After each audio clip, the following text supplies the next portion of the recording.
Olá, você está no Quadrilhagem. Essa aqui é a segunda parte do vídeo sobre a pior banda do mundo, um dos gibis preferidos deste que vos fala. O vídeo foi feito com o nosso convidado especial, Rui Barossi, que é um grande músico brasileiro e que tem tudo a ver com o assunto do gibi. Se você não viu a primeira parte, essa é a segunda, o link está na descrição. Mas pode começar agora mesmo e depois você volta se for o caso, tá bom? Gostou? Por favor, curta, compartilhe, conte para sua família, para os seus amigos sobre o Quadrilhagem. Oblá, opa!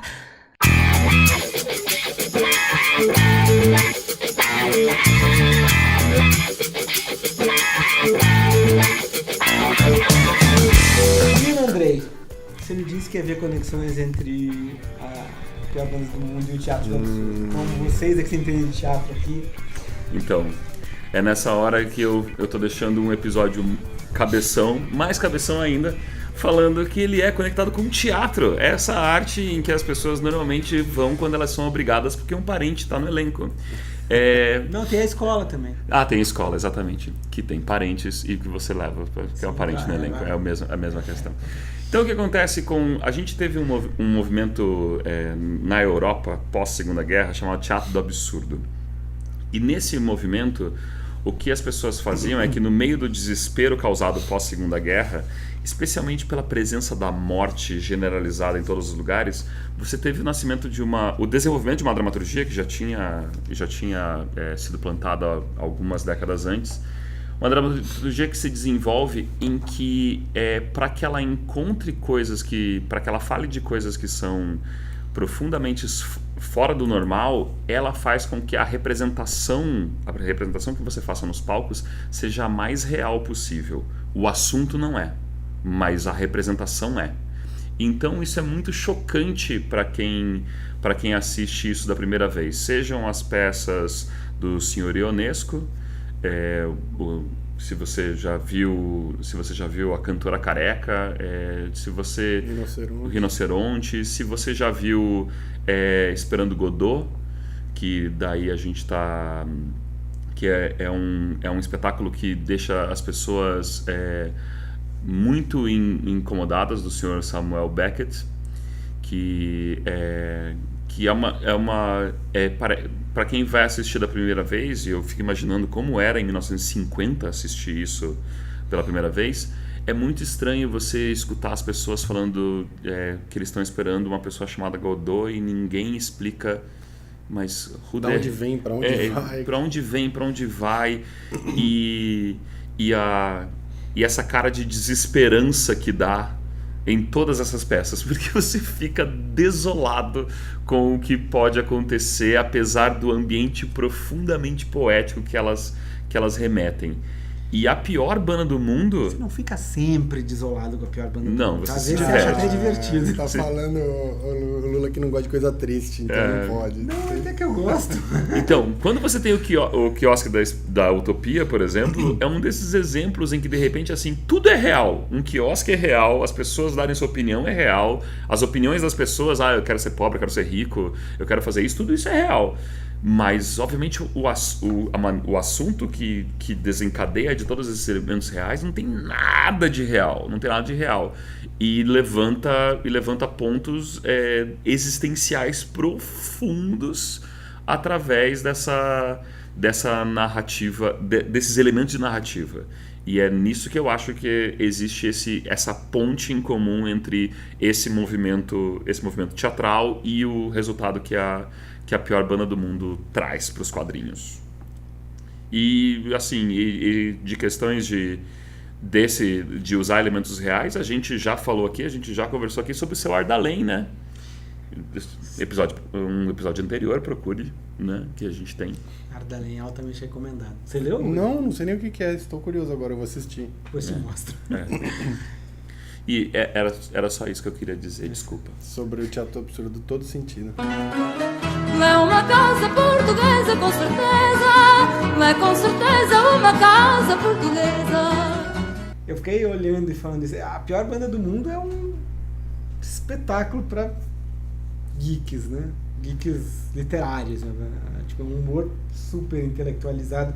Eu tava pensando como isso combina com o português europeu, que para nós soa mais... Só um pouquinho. Nesse momento a gente vai abrir um parênteses para que a alma lusitana que mora em Carneiro... O Marcos Dias Gomes Carneiro, são todos que são lusitanos.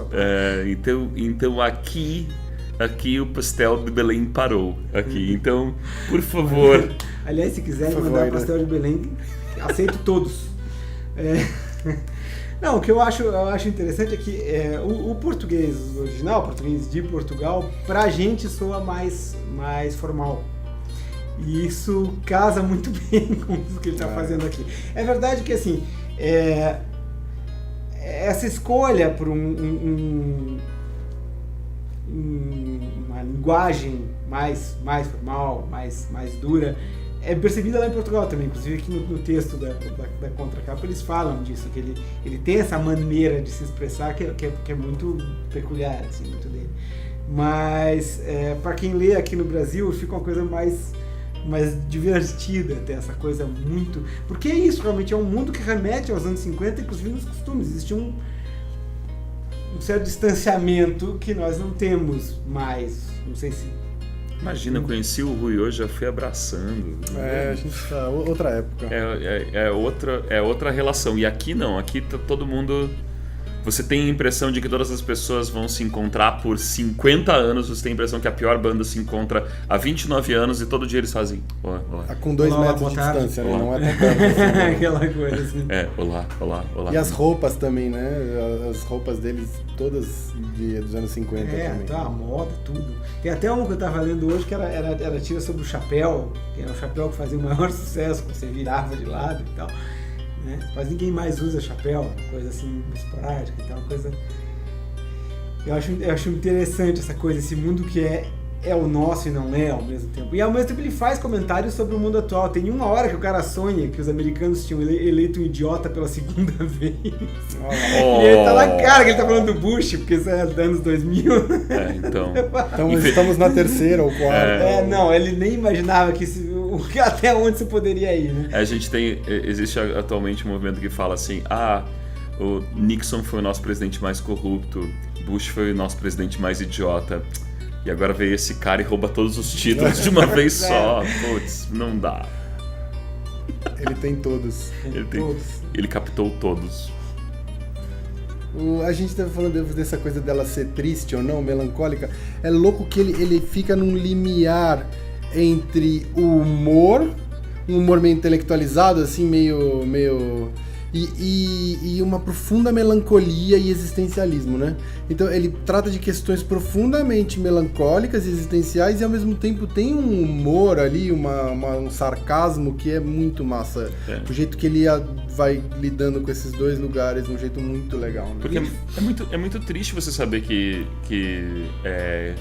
as utopias das pessoas da cidade são discrepantes e elas provavelmente não vão ser realizadas. E é muito engraçado a maneira como você aborda isso, mas se você parar pra pensar que não importa qual seja a sua utopia, ela não vai ser realizada na sua vida. E que tem alguém que tem alguém atrás disso que tá usando isso pra falar, não, deixa o status quo como tá, fica aí brigando e eu tô bem aqui, tá tudo certo. Você já deu sua opinião, deixa o saco. Briga aí. Defenda quem você quiser, pode defender ex-presidente ou juiz, não vai dar em nada. Tem uma história assim na pior banda? Não, acho que não. Essa não tem. Confundi com uma outra história melancólica. Tá. Deve ser do Beckett. É possível, Não é uma casa portuguesa, com certeza. Não é com certeza uma casa portuguesa. Mas ao mesmo tempo você tem essas coisas, por exemplo, você tem essas instituições com nomes muito engraçados, ele faz pensar muitas vezes, né? Essa aqui é o que será que é a Academia de Ciências Nefelibáticas? Maravilhoso isso, cara!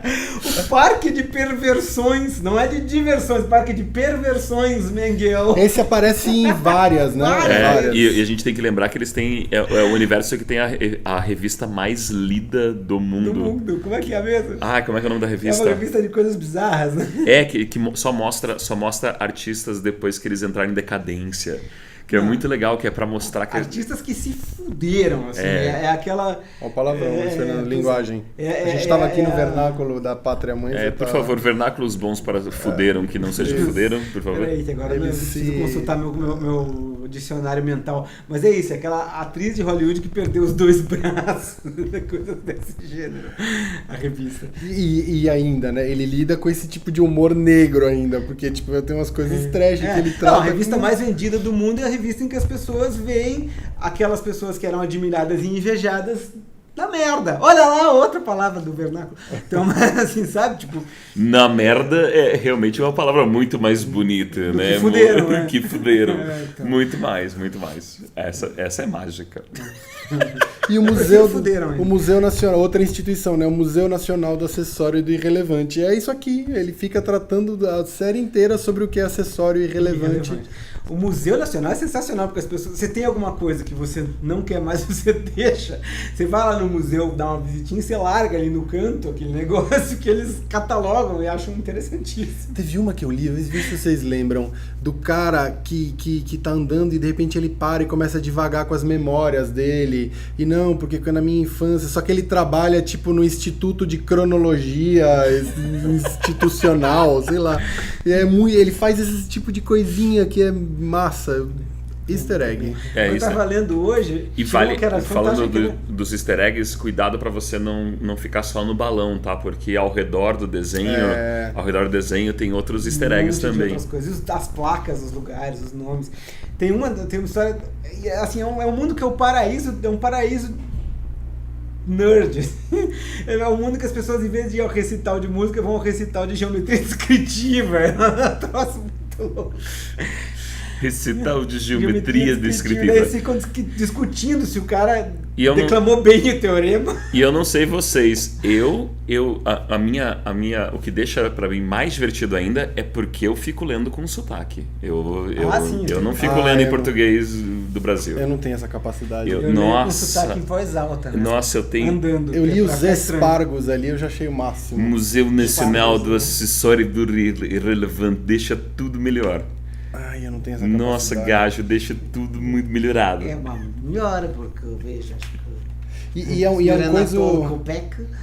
É um nerd, mas é um nerd intelectual, né? Não é esse nerd... Sim, não é um nerd brasileiro. Não é um nerd de camiseta e mug. Tem todas as coleções do Batman. Não é nerd de camiseta mug, é outro nerd. É aquele nerd que estuda física quântica. Nerd de raiz. Acabou, gente. Acabou. Mas é aquele cara que tem amigos matemáticos e fica tentando entender. Qual era o livro de matemática que você estava lendo? Eu tava lendo outro dia a música dos números primos, que não tem nada a ver com música, tem a ver com número primo. A gente zerou a vida, a gente se considera nerd de raiz, acabou. Eu não me considero nada disso, não. Acabou a vida. Até porque eu sou um nerd de raiz. Eu não tenho nenhum boneco do Batman. Boneco eu também não tenho, mas eu tenho todos os Homem-Aranha desde 1983. E isso é nerd, muito mais do que eu. Nossa, isso eu nem gosto muito de Homem-Aranha, então... Nossa, eu adoro Homem-Aranha. Eu não gosto muito do Batman. Quer dizer, gosto. É muito triste, né? O quê? É o Batman. Não, é porque ele tem algumas histórias muito boas e daí as outras não chegam no nível. Esse que é o problema do Batman pra mim. O Homem-Aranha não, é tudo mais ou menos naquele nível mesmo. É tudo meio pantanoso, assim. Não, é circo. Homem-Aranha é circo. A gente até fez um quadrilhagem falando sobre isso. Isso é uma frase do Will Eisner, né? Que o Homem-Aranha é puro circo. E é isso por isso que é legal. Ele é tipo novela, não é uma coisa pra você esperar coisas muito, muito profundas. Ele é tipo novela e por isso ele continua colecionando. Veja, não é nerd de raiz. Esse é um nerd americano, americanizado. Afinal de contas, essa palavra é americana. É verdade. Esse é um nerd de raiz. Bom, essa discussão não vai terminar. Nunca. Agora, a gente não falou sobre o assunto da música na revista, que é uma das coisas mais legais. Que, primeiro que tem muitas referências à música. Mas ele trabalha no começo de todas as edições, as 6, tem a banda sonora. Ou seja, ele tem uma trilha sonora que são provavelmente os discos que ele ouviu enquanto ele fazia aquele volume. São discos de jazz sempre. E ele coloca em ordem cronológica. Então começa lá.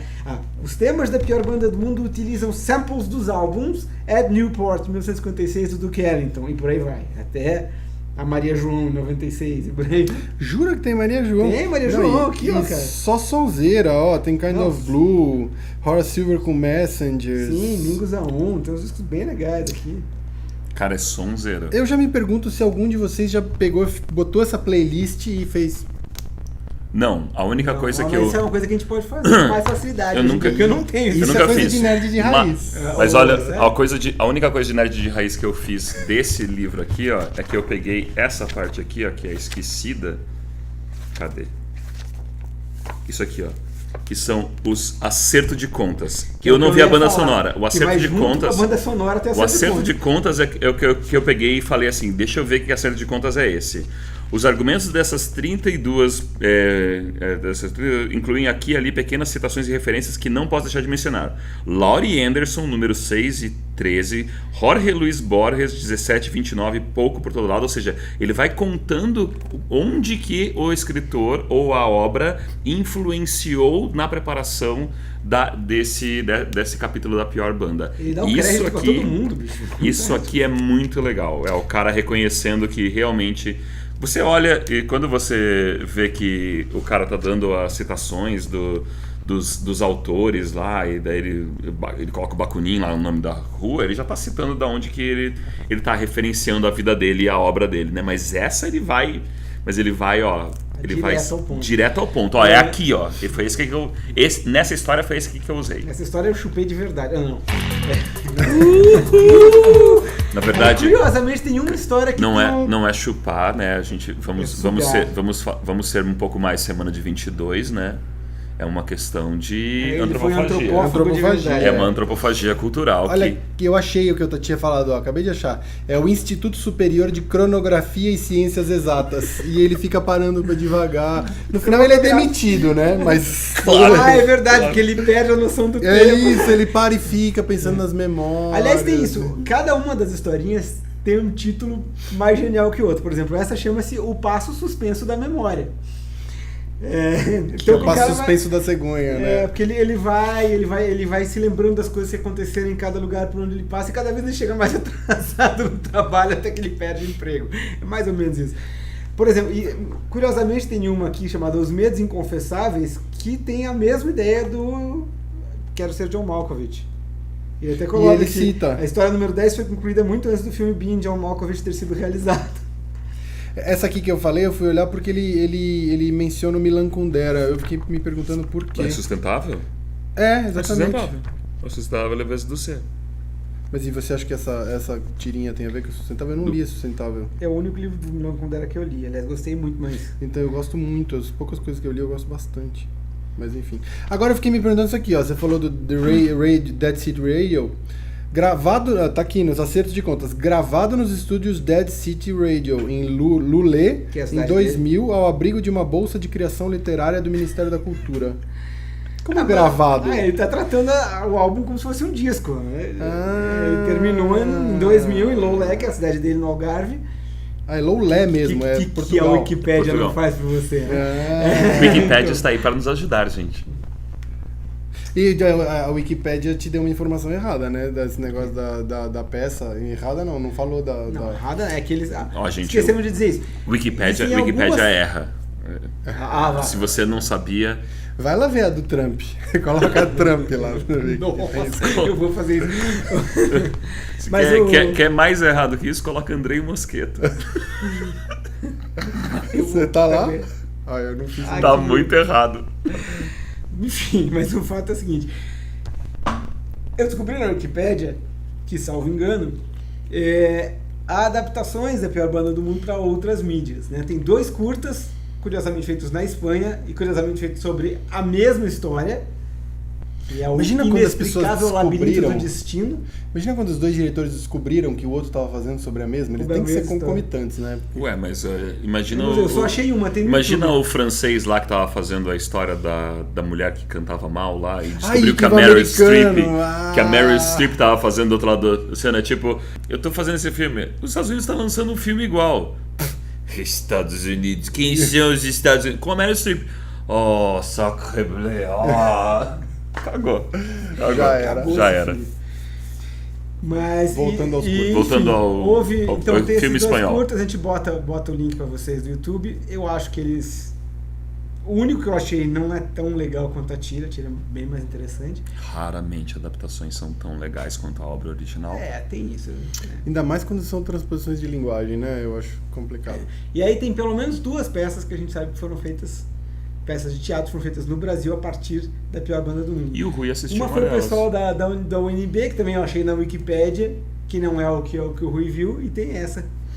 Eu vi uma de uma companhia de São Paulo muito legal, que chama Companhia dos Outros. E eu gostei muito da peça quando eu vi. Eu tinha acabado de ler, porque já deve fazer uns 5, 6 anos eu acho que eu assisti essa peça. Ela estava em cartaz lá no TUSP. Ela ficou em cartaz lá, depois ela deu uma rodada. E, enfim, como qualquer transposição de linguagem, é difícil, ainda mais pro teatro, que o teatro tem um negócio muito pra fora, né? Você fazer um teatro com esse nível de ação que é Que zero... é não ação. De inação. Tipo, ele vai naufragar com certeza. Então eu até revi os teasers e tal, e a peça é pra fora, assim, mas a peça é muito divertida e ela super dá conta. A dramaturgia, ela pega histórias e vai misturando. Então, tipo, ela pega às vezes um personagem numa história e diz que ela sentiu o cheiro da churrascaria ideal, mas não é outra. Então ele vai para tentar dar conta do máximo possível, ela vai pegando elementos daqui e dali. Eu acho que uma das poucas peças de nação que eu lembro que eu gostei muito é o Endgame, que é do Fim de Partida, do Fim de Beckett, Partida, muito do bom. Beckett, que é uma peça de inação. E Que daí consegue, texto, né? daí consegue levar essa inação pro palco, pelo absurdo de tudo, e é texto. Mas isso daqui é muito dialógico, né? É mais complicado ainda você fazer um negócio tão dialógico com essa... Aurélio!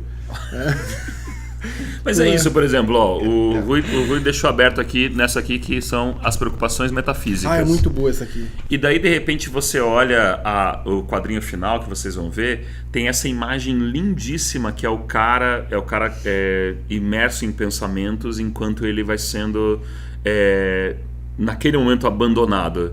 E essa imagem em si, para você conquistar isso, para você, por exemplo, quando você vai fazer essa imagem em teatro ou em cinema, você tem que escolher quanto tempo que essa imagem vai permanecer lá. Quando você está em quadrinhos, essa imagem permanece com eterna, você. né? Ela fica lá. Ela fica lá e ela pode levar anos na sua leitura de quadrinhos, porque é você quem dinamiza a sua leitura. Você que define o timing. Mas no cinema alguém escolhe pra você esse tempo. Alguém escolhe pra você que essa mulher anda, alguém escolhe pra você que isso acontece, onde a luz bate, que figurino que vai ser usado, como é que a gente vai fazer esse ocre. E ela tem uma voz, né, com um timbre X, que não é o timbre que tá na sua cabeça. Exatamente, que você lê danou-se. aqui. Tipo... Falando de nerd de raiz, já que a gente entrou nesse assunto, porque a gente sempre evita, até a gente não fala, inclusive uma das coisas que a gente mais evita aqui no Quadrilhagem é falar de adaptações de quadrinhos para cinema, né? Por motivos de ódio. Aí o que acontece é que eu lembro quando anunciaram, por exemplo, que o Senhor dos Anéis ia virar filme, que eu lembro de fazer assim de quem leu O Senhor dos Anéis adolescente e foi... Eu lembro dessa sensação e lembro de começar a ver o filme e falar: trabalharam, viu? Rolou. Mas é muito difícil. A peça ela não dá conta do que é isso aqui.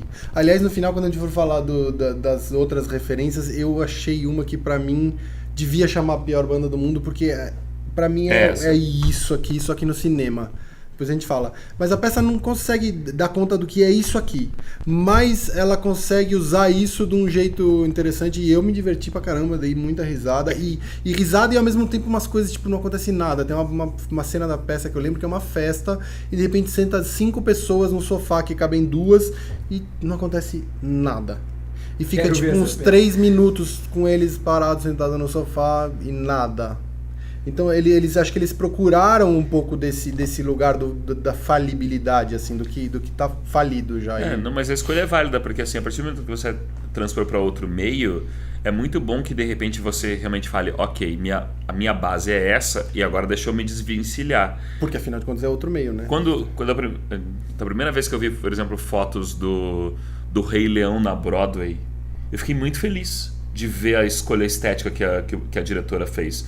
Porque ele não parece o Simba do desenho da Disney, parece um Simba que é de uma arte africana, que é umas máscaras imensas que não escondem o rosto do ator, colocadas em cima assim, e que você fala assim, não é o desenho transposto pro teatro, é outra coisa. E que é isso? Então eu vou ter que ir para outro lugar. Essas transposições exatas são a razão de boa parte do meu bode com os filmes de história em quadrinhos. Especialmente aqueles ligados ao Frank Miller. Ele tenta ser bem fiel, mas não é tão ruim. Então, o meu bode com o Watchmen é justamente a tentativa dele de ser fiel. Daí eu fico... o meu bode com Sin City é esse. O Sin City eu acho bem pior. O primeiro Sin City eu não vi o segundo. É que não tem como dar conta, né? Não, eu olho e dá falo, conta. mas, cara, isso é cinema, porra, isso é outra coisa, entendeu? Vocês Não dá estão tentando conta. fazer um negócio que... E aí, claro, tem algumas cenas bonitas. Os filmes do Frank Miller geralmente tem uma direção de arte fodida, né? Mas assim, falta... Eu não acho fodida. Por exemplo, do Spirit eu acho muito bonita. Só que não é o Spirit, aquela porra. Não. Eu tava Filme falando horrível. daquele lá que fez vários lá, o da cidade, o Sin City. Que eu acho muito kit aquilo. Outra coisa que aqui, ele tange no kit o tempo todo, né? Com as Sim. músicas, com as 50, coisas. né, filho? Com as escolhas. Ele coloca um monte de referências kit, brega, e aí ao mesmo tempo a coisa intelectual. Ele é muito louco como ele consegue jogar tudo isso num mesmo negócio e sair um troço que é consistente. E contar isso em pílulas de 2 em 2 páginas. Isso eu acho um negócio fantástico. Porque ele se auto-impôs uma limitação. Ele não constrói narrativas grandes. No máximo ele constrói assim, por tabela, entendeu? Porque você pega um pedaço aqui, outro pedaço ali. Mas assim, ele consegue ter esse poder de síntese, né? De contar um conto. Aqui são vários microcontos. Nisso ele me lembra o Cortázar, né? De novo, voltamos ao realismo fantástico. E claro, tem 2 personagens que são a cara do Borges. O cara gosta desse tipo de E coisa. pense que você vai ler isso aqui, ó. Você vai ler isso aqui, ó, que é o que está disponível nesses compêndios completos que a Devir publicou. 600 páginas. Que dá muita página e que você pode ler duas páginas por vez e você pode se divertir por muito tempo lendo a pior banda do mundo. Posso ser chato, nerd de raiz? Por favor. Seguinte, Rui Barovskis, se você encontrar esse aqui no sebo e não sei lá o que, sinceramente é muito mais bonito. Por causa do papel, eu acabei de olhar aqui, é muito diferente o jeito que fica, tá vendo? É muito diferente. O papel é brilhante. Eu acho esse aqui... tem brilho a primeira edição é papel brilhante, a segunda e o papel é meio amarelado, então também muda a tonalidade das cores, né? Aqui também é o tipo de papel diferente. Então, pra mim, eu acho essa daqui muito mais bonita visualmente do que essa daqui. Eu não tenho relações de amor pela primeira edição porque eu já conheci a pior banda assim. Então, desculpa, sorry. Você não é um nerd de raiz. Você não é um primeiro fã da primeira banda de Não, perdi, droga. Fui dizer. Sua carteirinha do fã-clube começa com o número 3.000. Perdi meu membership. Você não perdeu, ele tá no segundo escalão. Você é um membro do segundo escalão. Você não vai poder ver o show da pior banda do mundo de perto, assim. Não. Só lá de trás. Vou ficar na rua escutando lá dentro e falando, porra, deve estar tão legal. Pode ficar feliz. É uma casa portuguesa, com certeza. É com certeza uma casa portuguesa. Eu acho que nós já cobrimos tudo. Eu só tava com essa coisa na cabeça que eu tava lembrando.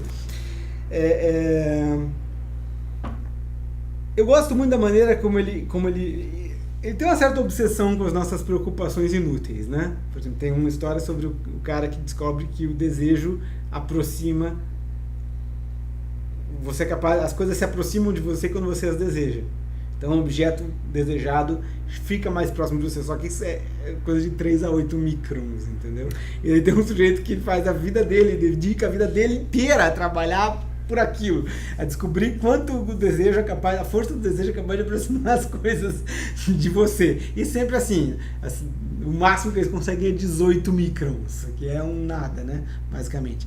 E daí isso faz você pensar muito nessa coisa de como Quantas pessoas estão dedicando as suas vidas a coisas inúteis, que não vão fazer diferença pra ninguém, né? Bom, pra começar, eu e o Andrei trabalhamos com teatro, né? A gente tá trabalhando com a inutilidade é nossa. Não, que isso. Bom, Nós oferecemos para você coisas que vocês desistem a partir do primeiro menção de crise. bom, mas até isso aqui também é inútil, a gente adora, viu? Sim, Você é pensar em utilidade. Não é prática, assim. aquele poeta brasileiro? Isso aqui é uma espécie de Manuel de Barros português, né? Exatamente. Não é o Manuel de Barros que diz que as únicas coisas que importam são as inúteis? São as inúteis. Isso aí é verdade.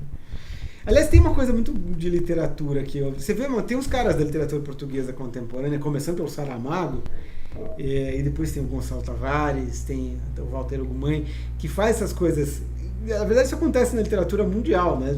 Dos tempos pra cá, de muitos tempos pra cá, de você ter variações na forma de escrever, no estilo, né? Aquela coisa de ou você não ter parágrafo, Pontuação. ou não ter ponto, letra maiúscula, ou pontuação ser diferente. Como chama o livro daquele? E ele faz isso em quadrinhos, cara. Aquele livro daquele italiano, o Calvino, que um capítulo, um viajante numa Sim, um noite. viajante numa noite de inverno, que eu Um nunca capítulo terminei. é um estilo, aí de repente termina no meio, você abre o segundo capítulo, não tem nada a ver. É outro estilo, outra história. E aí conforme você vai lendo, você vai descobrindo como que eles O se que eu acho ligam, né? genial é que se você lê Malditos. todo o índice do Malditos, Um Viajante na Noite de malditos. Inverno, os títulos dos capítulos fazem um texto. Ah, é? Uma sequência. Eu nunca reparei. E se um viajante numa noite de inverno, não sei o que, não sei o que, não sei o que, não sei o que, pra que serve essa história então? É mais ou menos isso. É uma casa portuguesa com certeza, é com certeza uma casa portuguesa. Senhoras e senhores, formação de quadrilha. Então, essa é a parte em que a gente fala pra você que além da pior banda do mundo, você pode ler alguma coisa relacionada à pior banda do mundo. Então, o Rui já deixou uma provocação. já deu um teaser. Ele já deu uma Meu easter provocação. egg. Ele já deu uma provocação. Então, por favor, desprovoque as pessoas para que elas saibam. Cara, eu não sei se vocês conhecem um diretor que acho que é sueco. A gente pode até olhar, depois a gente bota no IMDb aqui. Ele é nórdico. Que, enfim, tem muito a ver com essa asepsia toda, né? Esse negócio distante das cidades e tal. E ele tem 2 filmes. Eu vi recentemente outro filme dele que eu não tem muito a ver com o que eu tô querendo falar. Mas ele chama Roy Anderson. Roy Anderson. Que é um nome que parece americano, mas não. Ou é Anderson. Você entendeu 2 S, você vê que não é americano. Ah, é? Ó. Ou é Anderson, eu não tenho certeza. Puta, pior que eu olhei antes de vir pra cá, né? Mas enfim. Roy Anderson. Ou Anderson. Acho que é Anderson. É o Anderson com 2 S. E ele tem esses 2 filmes. Ele tem um filme chamado Vocês os Vivos, que são pequenas sketches que pra mim são muito parecidos com o que é isso aqui. Assim, são pequenas, não dá nem pra chamar de histórias, porque não são Vocês os histórias. Vivos. Vocês os Vivos. E ele tem um outro filme que acho que ganhou algum prêmio ano passado na mostra de... Não sei se em alguma mostra importante de cinema, e veio pra Mostra de São Paulo, que chama Um Pombo... Eu até não tenho o nome. Como é? Quando um pombo... sentou num banco, eu tô vendo aqui em inglês. Não, aqui ó, tem em português aqui ó. Um pombo sentou num galho refletindo sobre a existência. Que lindo. E ele tem essa estética lisa e limpa e parada e semi-estática, assim, e as coisas acontecem devagar e são pequenas histórias meio bizarras, assim, que você não entende muito bem, pessoas meio esquisitas. Pra mim, lembra muito com o que eu depreendo, outra palavra, da pior banda do mundo. Então, pra mim, eu acho que é realmente muito no mesmo lugar. Assim. Eu tô adorando quanto esse episódio é profundo e didático para quem estiver assistindo e não tiver o vocabulário necessário para acompanhar todos os diálogos. É uma espécie de quadrilhagem pêndulo de Foucault. Vocês já leram esse livro? Claro! É impossível! Claro. Eu abandonei. Eu tava mais no dicionário do que no livro, eu não Gente, conseguia. Eu assumi que não ia entender um pedaço. Gente, mas Humberto isso é técnica Eco. pra ler Humberto Eco. Você assume Humberto que não vai Eco. entender o começo. Pode ser. Humberto Eco, por exemplo, você vai ler o policial dele, que é O Nome da Rosa, Ai, e adoro. uma Esse é o hora, melhor tudo. uma hora você começa a ler as descrições dos lugares e você fala, eu acho que eu entendi, mas vou voltar pra ter certeza do que eu li, foi o que eu li mesmo. E daí, é isso, gente, se divirtam, Humberto Então Eco. eu vou tentar de novo e eu vou passar reto. Leia Humberto Eco. Ele não tem muito a ver com a pior banda do mundo, mas leia. É Vale a espetacular. Leia, porque ele vale a pena por si só. Já sabia que a gente ia partir para os lados europeus e tudo mais, então eu quero dar uma dica super mainstream para vocês, que também fala sobre existencialismo e tudo mais, mas que é muito mais tranquilo, que é Calvin and Hobbes. Calvin and Harold, por quê? Porque o que acontece com a pior banda do mundo é que ele entra muito na limitação dessas duas páginas. E o Calvin tem as páginas de domingo, que são essas histórias que ele vai fazer completamente em uma página só, e em que às vezes ele vai, e que com frequência ele vai abordar temas ultra profundos de uma maneira tão idiota que você vai chegar no final deles com a revelação desse universo, e feliz e nostálgico e sentindo saudades da sua infância, ou pensando sobre como você observa o mundo e completamente realizado esteticamente, inclusive pelo traço do seu Bill Watterson. Então divirta-se. Se você ainda não começou a ler Calvin, essencial. Corre! Eu tenho um parênteses. Você falou que Umberto Eco não tem a ver com isso. Vocês já leram Cemitério de Praga? Já. Não. Pra mim é isso. A profissão dele podia ser uma profissão de alguém. É um camarada que fabrica documentos para as pessoas. Então ele inventa documentos que teoricamente são verdadeiros. E ele. Era um falso. Ele é só um. E ele. Nossa, é muito bom o Cemitério de Praga, que é como se fosse uma história da maldade no século XIX, né? E século XIX e extrapolando para o mundo. Você vai vendo como isso vai vazar para o século XX e para agora. Minha indicação na formação do quadrilha de hoje, curiosamente, eu estava vendo aqui, estava lendo a introdução, a apresentação do autor no Pior Banda do Mundo encadernado, que aliás vale muito a pena. Se você entrar numa livraria e tiver, só leia a introdução que você vai querer comprar o livro. Não, depois compra esse aqui, é melhor. Enfim, né? E o que ele fala que eu acho muito interessante é que ele vai dizendo que o José Carlos Fernandes vai fazendo sucesso e chega a aliciar alguns desenhadores talentosos mais ingênuos, como Luiz Henriques, Roberto Gomes e Miguel Rocha. Eu conheço muito pouco do quadrinho português, na verdade, não chega pra cá, né? Ao contrário de mim, conheço tudo. Pois é. E o Rui também conhece tudo de quadrinho português. A minha especialidade é quadrinho português e finlandês. Finlandês. Depois você me conta um pouco de finlandês, que esse eu não conheço nada. Mas a coisa não chega aqui, eu não sei qual é o tamanho da produção que tem pra lá também. E o fato é que eu acabo descobrindo algumas coisas porque eu sou descendente de português, às vezes alguém da família vai pra lá e o que vai trazer pro Lula? Traz um gibi, lógico. Né? Claro. Então a gente acaba ficando conhecendo coisas assim.